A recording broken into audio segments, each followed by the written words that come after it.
Hello guys. What's up guys? Magandang umaga sa inyo lahat guys. Ngayon po ay araw ng Huwebes. So, Huwebes na. At bakbakan pa rin ang trabaho.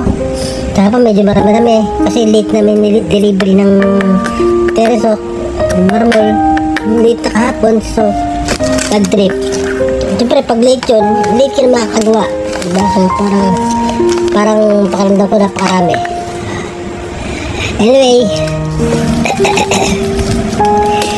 dito na tayo. Magkape lang tayo saglit. Magchape tayo. Okay guys, may balita ako guys.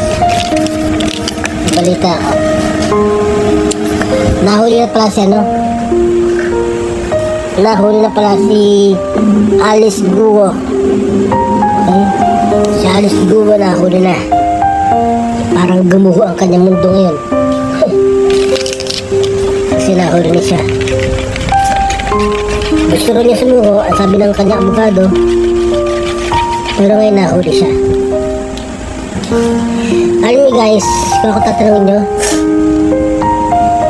ang gusto ko madali din dyan kasama sa kaso ang mga abogado niya na siyang nagtatakip sa kanya na nagsasabing andi pa siya sa Pilipinas at saka yung pumerma ng kung anong pinipermahan sa kanya, may perma, taga-perma ng abogado. Yun ang gusto ko madali dyan para saan sila tanggalin sila ng lisensya para hindi sila pamarisa ng ibang abogado. Lisensya agad targetin kasi yun pinagtatakpan nila ang kanilang kliyente. Dapat ang kliyente pinagtatanggol. Kung alam mong talagang matinding kamali ng kliyente mo, gumit na ka kasi paid ka, binayaran ka ng malaki, pero wag mong iaan yung sarili mo na kailangan talagang ipakulong. Wag mo talaga hayaan sa yung linlangin ng gobyerno. Sasabihin mo nasa Pinas pa pero wala na pala. Yun ang masama yun. Pinakamasama ang pagtakpan ng abogado ang salarin. Lalo na't ibang lahi yan. Siyempre alam ng mga tao nakuha kay sa bayan, mga abogado nakuha sa bayan para pagtakpan ng kliyente. Kaso sumusobra naman yun. Tinutugis niya tapos sabihin mo nasa Pilipinas pa, magpapail ka pa ng mga petition kung ano-ano, wala naman pala yung kliyente mo dyan. Panilin lang yun, kaya dapat lang matanggal ka ng lisensya at masibak yun, para hindi pa marisa na iba abogado. Ayan. So ayun nga daw, nahuli na. Ano kayo mangyayari sa kanya? Dinala sa Pilipinas. Ang gusto pa mangyari sana gawin ng gobyerno para hindi naman sila magmukhang anga-anga, anuhin na nila matik agad pag hindi sumagot, try nila ang lie detector. Sa lie detector sigurado may lalabas magkakaroon sila ng idea kagaya ng ginagawa ni Sir Rafi. Kasi hindi naman porke lumabas na ganun sa lie detector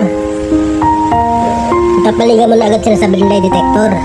Although sa Amerika patukan ng lie detector, pinapaligan ng korte yun, pero ibig sabihin magkaroon ka lang idea ba, lie detector test. Pag may ganun resulta lumabas, may idea ka na, pwede magbago ng ibang katanungan kung ano-ano pa. Pwede mo baguhin ang diskarte mo kasi may idea ka na nga na mga tanong na yun lumabas puro mali, diba? Kung sabihin sa isang tanong 10 agad ang mali, siyempre hindi naman. 10 tanong 10 agad ang tama o siya man tama, siyempre ano lang yan, kumbaga guide lang yung guide. Ito lang sa Rapi, ginagawa ng guide para magkaroon sa idea.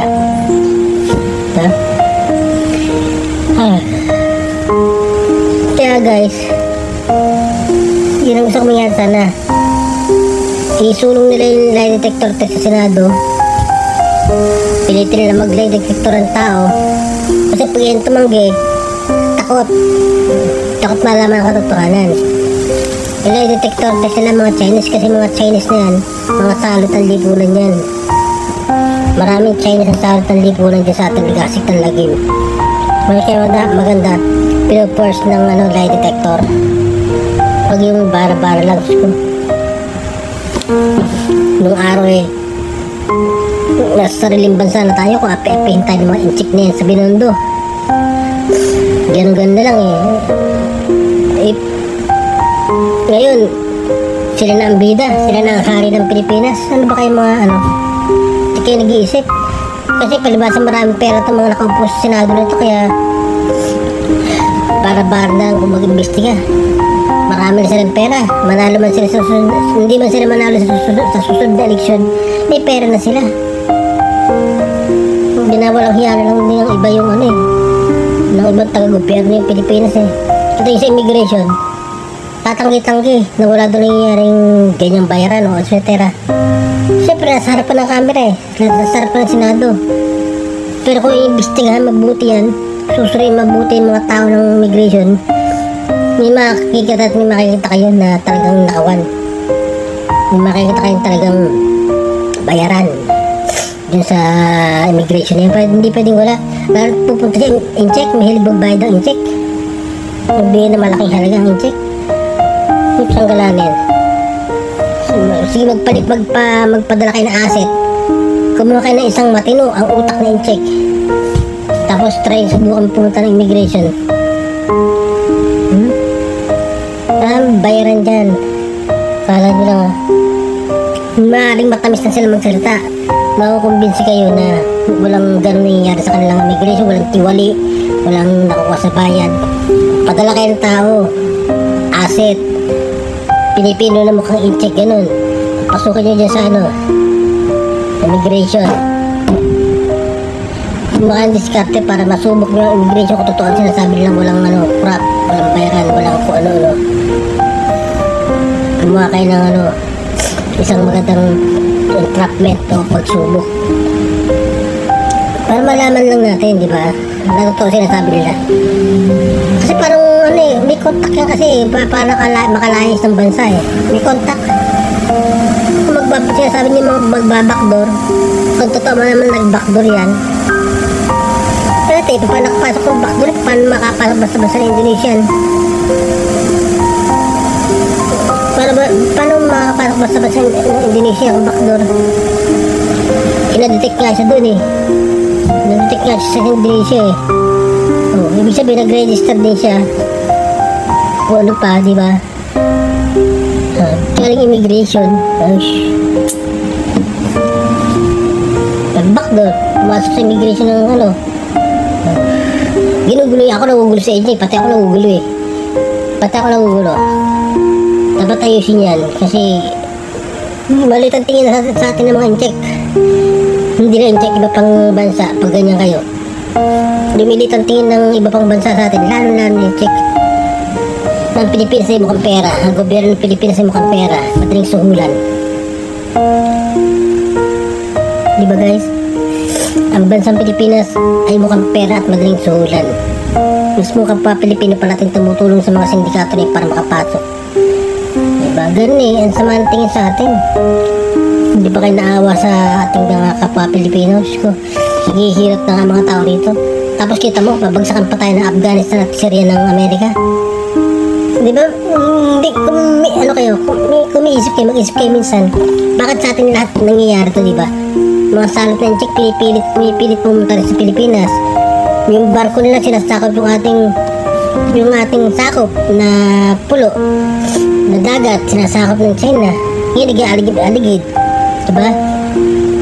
Tapos yung Amerika magbabagsak ng Afghanistan Syria sa atin. Ayaw nila, ang laka-laka sa kanila, diba? Sa ating pagbabagsak na maliit na bansa. Hindi ba kayo nag-iisip, guys? Kaya huwag natin dagdagan. Yung si Buni, kung kailangan bitayin nyo na. Mahirap siya, takot kayong i-aprobahan ng bitay dahil ayaw nyo dumating araw kayo mga bitay. Mali yan, kung matino kayo, hindi kayo matatakot sa bitay. Yun lang yun. Hindi tayo ng mga